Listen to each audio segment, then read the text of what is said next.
Hello YouTube, my name is Paul, hope you're all keeping well. Welcome back to another pickup video. Got quite a few pickups again to show you through a different variety of systems, the Atari right through to the Mega Drive. And yeah, pickups are still coming. Oh, it's not thick and fast, but they are coming. I've still got loads to show you, I've got to say. And predominantly my most recent pickups have all come on the Commodore Amiga. Games I've been after for a bloody long time, but finding them at a decent price is quite difficult, especially those shooters. So yeah, I've got a few Amiga titles to show you today. Atari ST, not a lot's come through now, so I'm getting to the end of my list of ST games. If I come across any ST games that are unique to the ST and not on the Amiga, I do show an interest, and sometimes I'll try and pick them up, sometimes I don't. Amstrad, as you'd expect, far and few between. There's only about a dozen Amstrad games I can think of that I want under the Ocean Imagine label, but it's very difficult to find those. 3 of them are bloody virtually impossible. Some of the rarest games you'll find on the Amstrad actually. Commodore 64, still got games to show you from a collection of games I picked up quite a few months ago. But yeah, I've got some FM Towns games, I'll show you that in another video. Got some PS3, PS1. Yeah, different systems. So I do collect all the systems that I collect for. I still collect for probably about 10 or 11 systems. The only one I find very difficult to find anything for is the CD32. There's not much out there that I'm missing, which is probably a good thing. And I don't really actively look anymore for the CD32 because it drives you insane. If you're looking for 1 or 2 games, it just does your head in. But yeah, so Atari then. So 3 of these games, nothing special. 2 of them are very synonymous with the Atari. One of them I've been after for ages. Just find it at the right price because the buy it now prices are just a bit too expensive. Now, first up is a game you will recognise straight away. I've got it already on cartridge. I picked it up as one of the first Atari games that I got back in the last year or back into the year before. Don't time fly? And that's Breakout. Again, not my favourite genre, but a cracking game to have on the Atari just because it's a game a lot of people remember. A lot of people have memories of it. This is game 22 under the Atari label, so it's a very early release. In 1978, in fact. I mean, 4 years old. Bloody hell. So yeah, standard old style cartridge there with just the font. No sort of graphic at all, no illustration. But yeah, not a bad little game. Best played with the paddle controllers. Not one I'm going to be playing very often. I don't even like games like Arkanoid, and they're far more superior to this. This is very much hit the ball against the bricks and just repeat yourself. I've got Super Breakout, I think. Is it called Super Breakout? I do have another Breakout game on the Atari. Again, I picked it up because it was cheap. So that's that one. Now the next one is a variant on the Breakout theme, the old bat and ball game. This one is slightly different. The mechanic is slightly more interesting because you've got 2 fellas on a seesaw. I'm pretty sure it's only 1 player though, and that fella jumps off his trampoline, I guess, onto his seesaw. You flip up into the air. The higher you go, that is dependent on where you jump on the seesaw. You go and smash a load of blocks, a bit like you do in Breakout. It's just more fun. That's Circus Atari, of a very early release, number 30 on the old catalogue. This might be a reissue of it, maybe. It's got 1986. How random. Didn't even notice that. 1986. I don't think it's that late. It just must be a repeat. A repeat? Repeat? A reissue. That was a repeat. What the hell's that? Yeah, it says 1986 there, doesn't it? I thought for a second it said 1980. No, 1986. How random. Now I'm going to have to look out for one that's actually a genuinely old version of the game. But yeah, it comes with a print on it, look. So maybe the original version didn't come like this. It may have just come with a font. Let us know if you know, because I've got a feeling that this is a reissue. But there you go. Good game to play. I do like it, I've got to be honest. Again, like I said, not my favourite genre, but I did enjoy it for a few seconds. It just gets very samey very quickly. Again, that was part of the same bundle I got Breakout from. No, it wasn't. This was a bundle of games that I bought literally, must have been over a year ago when I first did my pickups, 1979 to 2019, so yeah, about a year ago. And finally, here's a game. I can't get out the bloody protective case because the actual box itself is just a little bit too big to put into a standard Atari 2600 box protector. Game I've been after for ages, one I remember back in the day but weren't particularly keen on it, probably so I wasn't sure how it played. And that game is Cosmic Arc. Not a bad little game, I've got to say. Sorry for the glare there, but literally I cannot get it out of the box protector. Look at that. These foil games are quite cool by, what is it, by Magic? Pretty cool. They've got a plastic tray inside the box, a load of bunk in there, like booklets, instructions. And the cartridge comes in a nice foil, with a foil label as well. It's one of those games that you're a spaceship and you've got to shoot left, right, up and down and just destroy any lot of I'm not sure they're asteroids or something about to hit your ship. But once you've done that for about 10 seconds, you end up on the planet's surface trying to rescue a couple of people whilst avoid being killed. It's not a bad little game. Again, it might only cost you 5 to 10 quid, that one. So yeah, would I recommend it? It's a decent little game, like any Atari game really. Nothing special, but it's nostalgic, that one. It's the only one that is nostalgic out of that bunch of games. Right, next up, Amstrad floppy disk. 2 of these are Ocean games. One I've had before. One, it took me 3 attempts to finally get it. And the other one is a game that I've never seen released on the app. I didn't realise, sorry, it was released on the 8-bit systems. And I saw this particular copy, and also saw a review of it in Sinclair User, and it was the last full price commercial release to be reviewed in Sinclair User. So I was absolutely stunned to see it. So I'll start off with the 2 Ocean games first. The first one being Narc, which I've had before. If you ever seen my Amstrad CPC collection video from about 2.5 years ago, it'd be in that. So I sold it and bought it back. Again, not a valuable game. Picked this up for about 5 quid. I think this one cost me about 10. I think there's a buy it now as well. So yeah, it's the weaker version that I've played. Prefer it on the Spectrum. The Amiga version's alright.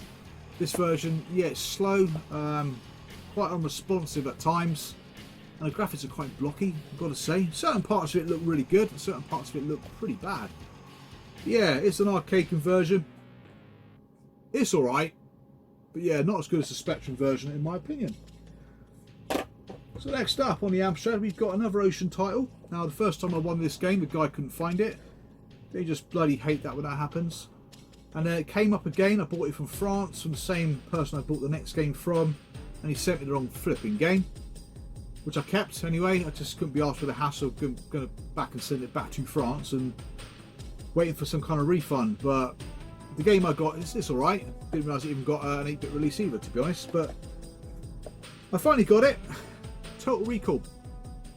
And the Amstrad version looks very good, I've got to say. Graphics are pretty cool. I find it a bit more difficult with the Spectrum version because if you go and punch one of the baddies, you have to be really close. On the Spectrum one, you can do that without being hit. The Amstrad one, you get close to that person and you'll get hit first, so it's flipping hard. So you can shoot them, obviously, but I'd rather try and preserve bullets for later in the game. That's one of those platformers that you've got to have a good memory for, because you trip certain switches, which allow you to access certain parts of the game or parts of the level, and if you forget what you've done, which I kind of do, it makes the game less fun. Yeah, cracking little game. In terms of how it looks, how it's presented, it plays okay as well. It's just not my cup of tea. I'm just bloody fussy, aren't I? Yeah, really pleased to finally have it, and like I said, it leaves me with about 12 Ocean games that I know of. I'm sure there's more. I'm sure there's more Imagine titles that I've not seen, but do exist. So there might be as much as 20 more games to get, but they're getting very, very hard to find now. And the final game isn't an Ocean game, it's a Gremlin game. Now, a game I had on my Amiga 1200, one of the first AGA specific games I remember buying. Not a bad game to play, not a bad racing game. It did look great, it sounded great as well.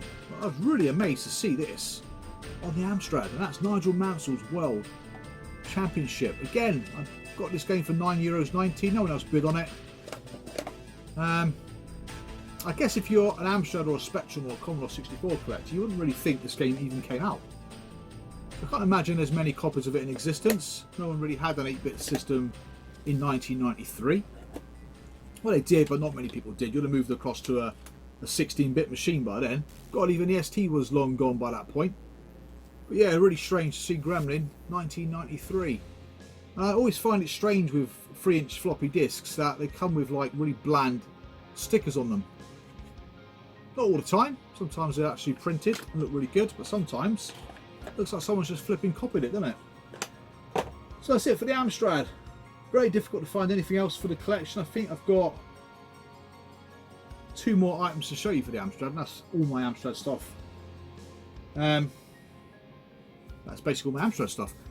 Next up, Commodore 64. Now these 3 games I got with a bundle I bought at least 4 or 5 months ago, all in lovely condition for 50 quid. I've kept most of the games from that bundle, I've got to be honest, because the condition's absolutely fantastic. Now these games are all from a famous software house called Beyond. I personally have had no sort of dealings with Beyond games, so none of these hold any nostalgia for me at all. But I tell a lie, one of them kind of does, on a Sinclair Spectrum under a budget label. So first up is a game called Citron. I have no idea what the flipping hell you're supposed to do in this game, but I love the artwork, I love the box, it's pretty cool. Generally these boxes are smashed to smithereens. But yeah, the game itself on the other hand, I ain't got a flipping Scooby what to do. I really don't. I played it, I think I ran around the bottom of the screen, turning left, turning right, passing buildings. The buildings had some description that appeared on the bottom of the screen, but I haven't read the instructions to work out what to do when you actually get to these buildings. But yeah, I just love the artwork, I've got to say. There's quite a few Beyond games on the Commodore 64. I know Superman is one of them. I know there's certain games that are famous on that particular label, but I've never played them. And I can't remember what they're called either. I know one of them's got a cracking Fred Gray musical score. I cannot remember what it's bloody called. Now, next 2 are part of a trilogy. I'm always looking out for the 3rd one. I don't have it under the Beyond big box format. So first up is Spy vs Spy, Joke and Dagger Street. Again, lovely, love the box. Exactly the same premise. The only difference really being that the box on the first game's got a plastic tray for the tape. This has got a cardboard one. But again, like I said before, generally they get absolutely trashed. One of the first games I remember playing 2-player. Obviously on the Atari I played a lot of 2-player games, but on the Specky it was split screen, and the object of the game is to outdo each other. If I remember rightly, I think you plant bombs, especially this. I think it's the first one I've only played. You plant bombs or booby traps or whatever it is, and then you watch the other player go and deactivate. It's quite a funny game, I've got to say. It had me in stitches when I first used to play it. Because yeah, you've got no idea what's going on. So yeah, it's great fun. It is great fun. But I'm pleased to have it, especially in that condition. But I've got vague memories of it, but it is a decent game. Whereas the second one I've never played, which is Spy vs Spy, the Island Caper. Again, lovely condition. Never played it. I played it for a little bit to make the footage for this video. Didn't really like it, to be honest. Just being chased by the other guy. It was a bit like bloody Benny Hill or something. But again, this one's a bit different because it's got flappages. But exactly the same inside. Cardboard box, cardboard tray holder, and instructions. So pleased to have them. I mean, they can go for up to about a tenner each, I suppose, these games. In that condition, they might even fetch a little bit more, but I'm not letting go of them. So I thought to myself, do you know what? I might just do a full set of these Beyond boxes. I just love them, even though the games have no nostalgic value to me whatsoever. That's it for the C64. Now, Spectrum, the 3 I'm going to show you, all from a very famous label. Games they released that I remember really well, games like Jetpack, Cookie, Trans Am. They're the 3 games that I played a lot at my auntie's place. Now these 3 games that I got are in the bigger jewel cases. Now there's not many big jewel case games from Ultimate Play the Game. I may be missing a couple. I'm pretty sure I'm missing Bubbler, which is the expensive game, which in fact has probably gone down in value over the last 15-20 years. It used to go for about 100 quid once upon a time. So these games, again, not familiar with. These games, one of them was part of a bundle, and I picked these up when the price is right, because they can go for between 10 and 20, 25 quid. But these have all cost me, I think 2 of them were about 10. Maybe one was 10, one was 15, one was part of a bundle. So the first one is Pentagram. Never played it. Got to be completely honest. Now, I think this game is in a 3D, not 3D environment, an isometric environment. A bit like Saber Wolf, I think. You're wandering around, a bit like Batman 3D or Batman on the Spectrum. Never really played it, so I was wandering around just checking the graphics out, really. Seemed quite sparse initially. Obviously, you've got to move objects or pick up objects to get other objects to move. So quite a cool little arcade adventure. But yeah, again, got no nostalgia with these games whatsoever. It seems okay. Don't think he got fantastic reviews. Then again, I don't really remember, to be completely honest. But I was going to go for a full Ultimate set. Again, no rush for it, because I've got all the small cases. I'm missing Bubbler, and I'm missing all the cardboard ones, which are games like Saber Wolf, Alien 8, Nightshade, and a few games like that. So we'll pick them up over time. I'm pretty sure when I had my collection originally, I had most of the Ultimate games, with the exception of Bubbler. Now the next game was a bit of an anomaly, Gunfight. I loaded it up, but I didn't play it, because I thought I'll play it on emulator at some point. Now, everywhere I've been to get a ROM for this particular game, they don't work, or you can't get the ROM because the company in some way, shape or form still exists. So obviously they turned into Rage, wasn't it? Was it Rage on the Nintendo 64, whatever it was, on the Super Nintendo? Don't entirely know, but they still exist in some way, shape or form, so obviously still hold the rights to this particular label. So yeah, Gunfight, not quite sure what you do in it. I did try and play it on emulation. It failed to load, so all you're going to see, more than likely, is it loading the loading screen. Sorry guys, but yeah, I will get around to playing it. It generally comes with a head cleaner, an ultimate play the game head cleaner. So if you're ever wondering what a complete version looks like, not that you will, that's it there. So again, never played that one. Like I said, I'm only familiar really with the original sort of small case games. Next one is a horizontal shooter, which was a bit of something a bit different, I suppose, from Ultimate, and that's Cyber Run. Again, this one can go up to about 30 quid. Depends really. If you're patient enough, you'll pick it up for a very decent price. Now, this game reminded me a little bit, in some ways, to Jetpack, just the way the bullets come out of the ship, really. Again, I've got no idea what the point of the game is. I just went through the level as best I could, shooting anything I could shoot, picking up anything I could pick up, and that's it really. So it didn't seem like a particularly great game. Yeah, not much else I can really say about it. So yeah, I'm potentially going to go for a full Ultimate set. Again, I'm in no rush for that. And generally the best way to get those games are in bundles. So if you ever see bundles come up, pick them up in that. I know it's a pain in the arse, you've got to shift them all again, but it's the cheapest way of acquiring any collection really. So yeah, it's a shame they've got no nostalgic value really, but there you go. So what we've done, it's Commodore, Amstrad Spectrum, Atari. Next up is the Atari ST. 3 arcade conversions, one influenced by Sega Zombie, one of his Hit Squad pickup videos. Loved it on the Spectrum, so I thought, you know what, I'd treat myself to it on the Atari ST. An Imagine title, one of very few Imagine or Ocean titles are exclusive to the ST, whereby it didn't get released on the Amiga. It did come out on the Spectrum. There's a few games like Where Time Stood Still, Taipan. I want to say there's about 4. I've got one other that I can't remember at the moment. But this one as well is part of that same group of games. So this came out on the ST but not on the Amiga. I already have it, but it didn't work. So if anyone wants a spare case for it, or a non-working version, let me know and I'll send it on to you for nothing. Just because I've got 2 copies of it. So that's Slap Fight, a very slow-paced shoot 'em up, based on an arcade that I remember by Taito, whatever. But I never played it in the arcade. I just remember it being converted to the Spectrum, to be completely honest. It's not bad. I've got to say, it's quite a slow-paced shooter. It's a vertical shooter, this one. Comes on quite a funky silver disc. A silver labelled disc. This one cost me 20 quid. It was a buy it now price. It might have been 17.50, something like that. Whereas my previous copy, I bought it quite some time ago. Unfortunately, it failed to load. It said it was a copied disc, which I found quite bizarre. Yeah, a few games there from Imagine, Stroke Ocean. Yeah, Echo, I keep saying that, Eco and Whizball both came out on the Amiga. The Slap Fight didn't. But yeah, slow-paced shooters are probably more up my street. But it's not an inspiring game, I've got to be completely honest with you. But it's nice to have it in the collection. So I think I've got all the Ocean Imagine games that didn't come out on the Amiga on the ST.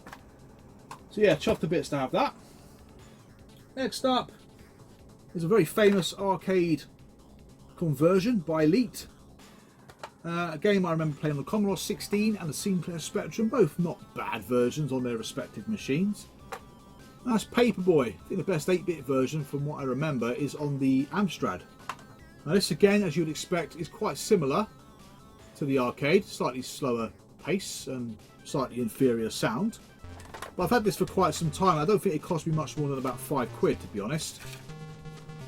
But yeah, cracking little game. I can always do quite well on the first level. Well, kind of well. I can get off the first level, put it that way, on easy street. But yeah, it's one of those games I really enjoyed back in the day on the Sinclair Spectrum, in all its monochrome glory. So yeah, it's Paperboy. But yeah, the game influenced by Sega Zombie is SDI. Now the odds are even. I picked this one up in particular because of its condition. Now this wasn't expensive. I think this was £10. Now this game doesn't tend to sell very well. It did come out in a big box on the Spectrum. It did also come out in a dual case on the Spectrum as well.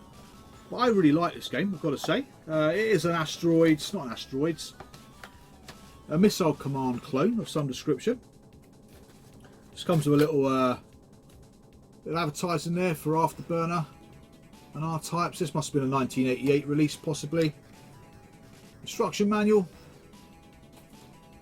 And 2 discs in absolutely fantastic condition. I would recommend it. It's not a bad game. It's better on the ST. It's got more atmosphere in the game. It's got music and sound. Graphically, yeah, it's superior by quite far actually, I've got to say, over the Spectrum version. And plays really well. It's one of those games though, in my opinion, that you'll probably get bored of quite quickly because it is very repetitive. Now shooting down things like satellites, I didn't realise I'm not supposed to shoot the satellites. I was literally shooting anything on the bloody screen. But I like it. I do like it, I've got to say. I never gave it a second thought back in the day. I'm really pleased to finally have it in the collection. I'm pretty sure I had this on the Amiga in my original collection, but I never played it. Shame really. I bet the Amiga version looks and sounds fantastic. Probably moves a lot smoother as well. So that's it for my ST pickups. I've got probably another, it's got to be 30 games or so left to show you on the ST, so got a bit to go through. Next up is the Commodore Amiga. Couple of classics on it and one quite quirky shooter. I know my old mate Ash ate one before you. He had a copy of this in a recent video. I didn't realise there were 2 versions of it. There's an Italian version and an English version, I guess. One of them's got sampled music at the beginning, and obviously it's got Italian text in the game, as you would expect. That game is Bomber Bob, a very peculiar shooter. I wouldn't say it's great fun. It looks fun. Look at the screenshots, but to play it's a little bit, yeah, I'm not that keen on it to be honest. It's quite bloody hard in places. Reminds me a little bit of something like Dragon Spirit, where you can drop bombs onto ground targets. There's usually turrets on the floor there. You can actually drop bombs on anything, to be honest. Most of it does actually get destroyed, or you can just shoot as per usual. And you're shooting like cute little teddies out of the sky, so it's a bit random really. But yeah, it's not a bad game. I think this might have cost me about 20, maybe £25 in decent condition. Never played it before. Not a sort of game I'd probably go back and play much in the future, to be honest. By a publisher I never heard of, Idea. But yeah, quite a quirky game nonetheless. Right, next up we got a classic platformer. Again, another game that I've been after for bloody ages, but never actually went about to go and buy it. I can finally play it properly now, so I know what I'm doing, so it actually makes the game more fun. Rather than just trying to avoid the baddies and pick up all the fruit or the flowers or whatever the hell you got to pick up. And that is Rodland. Finally got a copy of it. Never had it before, as far as I can remember. Platforming genius. It's got to be one of the finest platformers on the Amiga. I still prefer Rainbow Islands to it and prefer New Zealand Story to it, to be honest, but nonetheless it's great fun. Now again, this was about £25 I think. Again, some of these games I've had for such a long time I can't remember what they cost me. It wasn't expensive, so it can go for about 30, £35. So I probably paid roughly the going rate, to be honest. A cracking little game. It does feature in the Amiga powered Top 100. But finally pleased to get hold of the bloody thing. Yeah, nice and cutesy, as you'd expect. A cracking game. I've been trying to get a few games on the Amiga which are I suppose those who remember the Amiga would remember those games specifically. I don't have many games like, well, I have lots of games like it, but there's lots of games outstanding that I'd like to get back in the collection. I've got loads of nostalgic games that I used to have back in the day. In fact, I've pretty got all of them. I've got a few games to pick up for my Amiga Power Top 100 video, which is probably about another 20 games. So there's still a couple of grail games that I'm after for the Amiga. So that's what I'll be looking out for over the next year. So I'm still expecting to pick up another 30, maybe 40 games on the Amiga. But I don't think I'll ever stop collecting for the system. There's always games out there, especially over in Germany or France, that you've never heard of. So finally, on the Amiga, I'm really chuffed to have this. Being a bit of a Psygnosis but what am I supposed to say? Buff. But what the fuck? Being a bit of a Psygnosis buff, this kind of caught my eye. Both games on this particular compilation are fantastic. Lemmings and SimCity, but I've never seen it in this format before. Now, I've seen this particular box in a nice shade of black, or is it blue, accompanied with just SimCity Deluxe, and I think it's SimCity and Populous. But check this one out. Look at that. Christ, I was like magnetised to the Psygnosis. Look at the cool little Lemmings characters. Yeah, really pleased. This literally came up as a buy it now. I must just, sometimes you're just lucky, aren't you? You're on eBay, something comes up, you're like, I'll have that. And within for like seconds, I snapped it up. I think it was like 20 quid. I've never seen it before. Not saying it's rare or nothing. But no, I've not seen this before. I've seen a box that's light blue. I think it's a smaller box. And I've got the SimCity Deluxe version, which is just SimCity on its own. But yeah, chuffed to bits to have this. The contents, as you would expect, are just the contents from the two games. SimCity, obviously, Lemmings. The guy wrapped it up really well, put the discs into some kind of kitchen towel. So yeah, I'm really pleased to have that. Chuffed to bits. Probably my highlight actually in this video, I've got to say. But yeah, never seen it before. So I can't imagine it's very popular. But yeah, chuffed to bits to have that. Again, like I said, 20 quid. I think that's a bargain actually for that. Two amazing games. I am still after SimCity. I know Pete on a retro tip pointed out an auction to me, which I completely bloody forgot about. I had SimCity in it. I think I had Speedball 2, another classic Amiga title. Really good bundle actually. So yeah, that's it for the Amiga. So next up is the Sega Mega Drive. Like I said, I've been ploughing through Mega Drive games up until about a month ago. Then I decided to stop. Because sometimes with this hobby, you spend far more than you intend to. And sometimes you've got to take a breather. There's nothing on the Mega Drive that is urgent. There's nothing on the Mega Drive that I don't think will be difficult to find. Quite surprised to see some games commanding more money than I remember paying for them. So games like not Spider-Man, Superman. Oh my god, what's happening with that? It's like £40–50 nowadays. When I first got it in mint condition, it was like about 10 quid. I wish I never got rid of it now. Another one is the Star Trek game, Deep Space Nine, is it, or something? So there's two that are quite expensive. What's another one that's quite expensive? The Ooze. Why the hell did I sell that? So there's a few titles like that that are quite difficult to find. So yeah, Mega Drive. So first up, I'm going to show you Fantastic Dizzy. One for Dave. I'm sure you'll appreciate this, mate.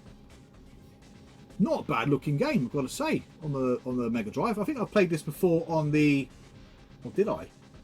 On the Amiga. I know Crystal Kingdom Dizzy got an Amiga release, big box. I think it was Fantastic Dizzy as well. Yeah, really good game. I do like it, I've got to be honest. It's not a rubbish game. It's one of those kind of arcade adventures. Pick up objects to use to get further in the game, as you do. But the Mega Drive version looks pretty good, got to say. Not something I've ever sat and played, but I did like games like Spellbound and Nighttime on a Spectrum, which are very, very similar to that. Right, next up is another game I would have played on my Atari ST. A very good variation on the classic Pac-Man game, and that's Pac-Mania. Again, this game's quite cheap. I mean, Fantastic Dizzy and this, you're probably looking at 5 to 10 quid to pick them up. These games I tend to buy in bundles. I tend to buy them if I bought something relatively expensive. I buy games like this just to save on postage, because these sorts of games, like I said, if you pay postage on them as well, it can work out quite expensive in the long run, especially if you bought 200 games paying £2.90 per game postage. Bloody expensive. But yeah, I had the SD version. I think the Mega Drive version is weaker than the two other 16-bit home computer versions, to be honest. I found the colours a bit washed out in the Mega Drive version, whereas the Amiga especially is really vivid. Cracking game though, strange playing as Pac-Man and being able to jump over the ghosts. Next up is a fighter I remember just as I was about to sell my Atari ST. The graphics were different, almost like a digitised graphical effect. A bit like Mortal Kombat, I suppose. I'm not sure what the technical name is for that sort of graphical style. I did, now I've forgotten. That's Pit Fighter, a pretty grim fighting game. Now I had it on the ST. I'm pretty sure I had it on either a demo disc or my good mate Sam acquired it through some unorthodox means. But yeah, the Mega Drive version is not bad. Not bad at all, really. It's a shit game in my opinion, but the Mega Drive version is probably better than the ST version that I remember. Now, it came out on multiple different formats across all the different sort of 8 and 16-bit machines at the time, as far as I know.